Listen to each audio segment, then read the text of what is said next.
कहते हैं कि ये इश्क नहीं आसान, एक आग का दरिया है और डूब के जाना है। इश्क की गलियों में कुछ ऐसी ही खबरें इन दिनों देखने और सुनने को मिल रही हैं। पहले मुस्कान, फिर सोना और अब राजधानी भोपाल में एक लिव इन रिलेशनशिप में रहने वाले जोड़े ने अपने ही प्रेमी, अपने ही पार्टनर का कत्ल कर दिया है। जी हाँ, राजधानी भोपाल में सचिन और रितिका की ये कहानी है, जहां पर सचिन ने बेरहमी से गला घोटकर अपनी प्रेमिका रितिका की हत्या कर दी।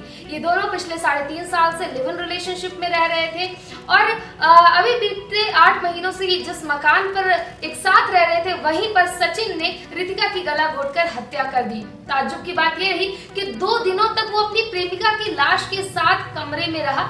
नशे की हालत में उसने जाकर अपने दोस्तों को बताया, पर दोस्तों को यकीन नहीं हुआ क्योंकि आए दिन उनके बीच में बहस होती थी। तो दोस्तों को लगा कि नशे की हालत में बहस हुई होगी और महज बहस को लेकर ही ये बात कर रहा है। लेकिन अगले दिन फिर जब सचिन अपने दोस्तों के पास गया और उसने कहा कि मैंने तेरी भाभी की हत्या कर दी है, तब जाकर दोस्तों ने आनन फानन में डायल 100 को सूचित किया। और इसके बाद जब पुलिस आई तो जो नजारा था वो बेहद भयावह था।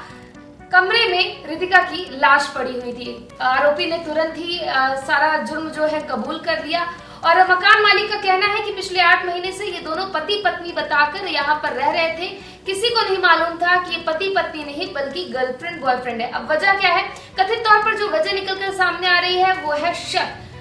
सचिन को शक था कि रितिका का अफेयर उसके ऑफिस में उसके बॉस के साथ चल रहा है। कथित तौर पर ये कहा जा रहा है। जो दूसरी बात निकलकर सामने आ रही है वो ये है कि सचिन अब रितिका के साथ नहीं रहना चाहता था, लेकिन रितिका जो है वो सचिन के साथ रहना चाहती थी। इसी बात को लेकर दोनों के बीच में आए दिन बहस होती रहती थी और उस दिन सचिन नशे की हालत में था। आवेश में आकर उसने रितिका की गला दबाकर हत्या कर दी। तो देखिए, अब रह गया तो सचिन के पास महज पछतावा।